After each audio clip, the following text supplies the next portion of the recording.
Whether Boise State Public Radio brings a smile to your day, some inspiration, or a greater connection to Idaho and the world, we're proud to be here with you. Federal funding, about $1.60 per person annually, helps keep these trusted services strong and accessible to everyone in our community. Learn how you can safeguard local public media stations like ours by visiting protectmypublicmedia.org. It's The Connector from Boise State Public Radio News. Good morning. Happy Tuesday. I'm Troy Oppie. So glad to be back with you after the long holiday weekend. This morning, a new lawsuit filed against the city of Caldwell now includes the city's mayor, Jerem Wagner. The Eckert Road Bridge will be passable before this float season. That's the plan, at least. Idaho citizens trying to get a reproductive rights initiative to the ballot have sued the state attorney general and others. And federal worker protests in Idaho and across the country. Many lost their jobs in recent days under the Trump administration. Protests against the moves made by the Trump administration ranged from cities large and small across the country yesterday, and that included Boise and McCall, where more than 100 people showed up to protest dozens of federal workers in the area laid off. Our Murphy Woodhouse was there. With the steady snow falling, recently fired Forest Service employees and dozens of local supporters gathered along Lake Street in downtown McCall. The crowd eventually swelled to nearly 150. Passing motorists honked their support. For many of those fired, the community support was welcome after a trying week. On Friday, Kelly Grenquist received a letter telling her she was losing her wildlife technician position. She worked with endangered species, including her favorite animal, the wolverine. If you don't understand something, you can't take proper care of it. She got the job less than a year ago and now lives in federal employee housing. But that's going away with her job in less than a month, or even sooner. Affordable rentals in tourism-dependent McCall are scarce, leaving her with few options. She has a camper, but not one designed for the area's frigid winter. Just start driving until you can be homeless and not freeze to death, and then stop there and see where I can find a job. That's as much of a plan as she has right now. The National Federation of Federal Employees, which represents Forest Service workers in Idaho, was one of several unions that have filed suit to halt what they call, quote, the mass firings of hundreds of thousands of employees. Brad LaPlante is a steward with the union and Forest Service employee on the Payette. He says those laid off so far do important work. They're not trimming the fat, they're trimming the low end of the Forest Service, the workers, the people who go out and clean the campgrounds and go and work on the trails. And he says Idahoans who love spending time on their public lands will feel the impacts. Murphy Woodhouse, Boise State Public Radio News. More on the impact of these layoffs this morning and later this week on Morning Edition on Boise State Public Radio News. Idaho's Attorney General, its Secretary of State, and head of the Division of Financial Management are being sued for the way they wrote ballot titles on a proposed 2026 ballot initiative that seeks to restore abortion rights in Idaho. Julie Lucchetta has more. The Plaintiffs, Idahoans for Women and Families, is a nonprofit organization advocating to restore abortion rights in the state. In August, they introduced a ballot initiative, the Reproductive Freedom and Privacy Act, which would restore the right to an abortion up to fetal viability and when the health of the mother is in danger. It would also protect the right of citizens to make their own decisions about contraception and fertility treatments. The titles, a long and short version, are featured on ballots to describe a proposed measure for voters to consider and are drafted by the state. Last month, the plaintiffs filed a suit saying the wording of the titles were misleading and prejudicial. They say the short title fails to mention the initiative's right to privacy and medical emergency exception. They object to the use of fetus viability in the short title versus fetal viability in the long one. The lawsuit also says the fiscal statement that comes in the titles is inaccurate and likely to confuse the electorate. Since 2022, Idaho has banned all abortions with narrow exceptions for rape, incest, and when the life of the mother is threatened. The nonprofit is asking the Idaho Supreme Court to review the contested ballot titles and revise them by April. Julie Lucchetta, Boise State Public Radio News. Idaho Secretary of State Phil McGrain did not comment when reached. Both the AG's office and Lori Wolf said they had no comment on pending litigation.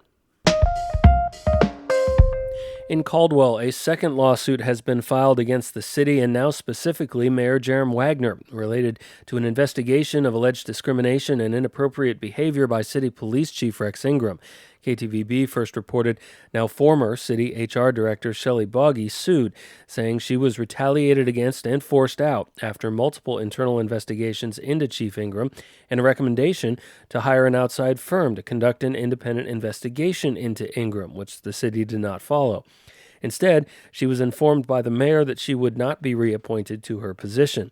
Bogey's lawsuit follows a separate suit filed by a Caldwell police officer who claims she was objectified, harassed, and faced discrimination and retaliation from Chief Ingram. Wagner last week, in a short public statement, asked the community to not jump to conclusions based on the allegations against Ingram, but the mayor did not take questions from reporters, according to the Idaho Statesman. At the State House, a bill requiring health insurers to cover more comprehensive breast cancer screenings each year is heading to the House floor. Democratic Representative Brooke Green, who herself has been fighting breast cancer since last summer, sponsored the measure. Green says just a handful of early detections from these extra screenings will offset any new costs for insurance companies. You're looking just at a cost of a couple $100 for the additional MRI screening. My mastectomy was $137,000. The new coverage applies to patients who have a family history of breast cancer, dense breast tissue, or a genetic predisposition to the disease, among other factors. House lawmakers will take up the issue next.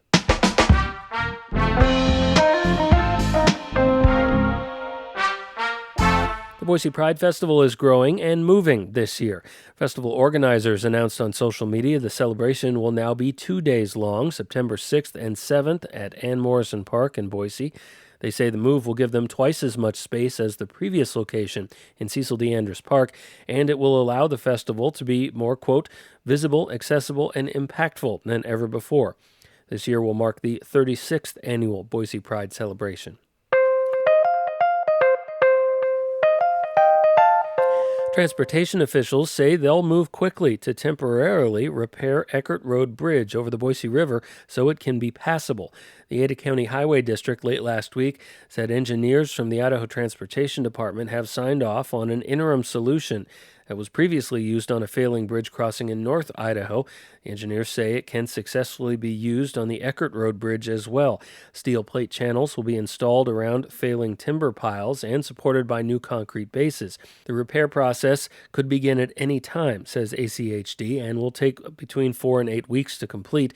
River water will need to be partially diverted during construction. Crews have to get it done before the spring runoff season begins. The bridge will be fully closed during repairs to all traffic. The interim fix will allow the agencies more time to develop a long-term replacement solution for the Eckert Bridge and nearby bridges over local irrigation canals.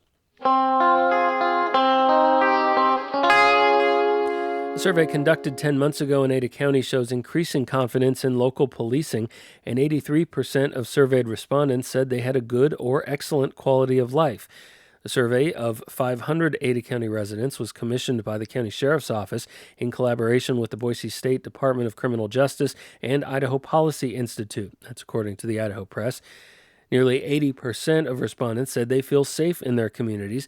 Nearly 7 of every 10 said they were satisfied with local law enforcement. The survey also included additional response from residents specifically in rural areas of the county or cities which contract with the sheriff to provide local law enforcement. When split between county-served residents and those in cities with independent police forces, positive responses on questions of police fairness, honesty, and respect of citizens were dramatically higher outside of cities. The full survey results are posted at the Ada County Sheriff's website.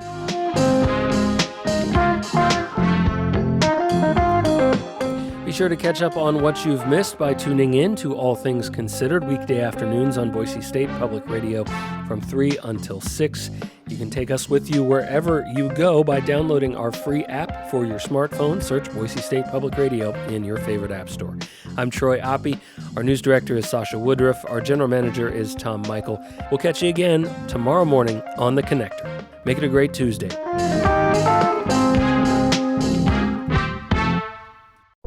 Each morning, It's a new opportunity, a chance to start fresh. Up First from NPR makes each morning an opportunity to learn and to understand.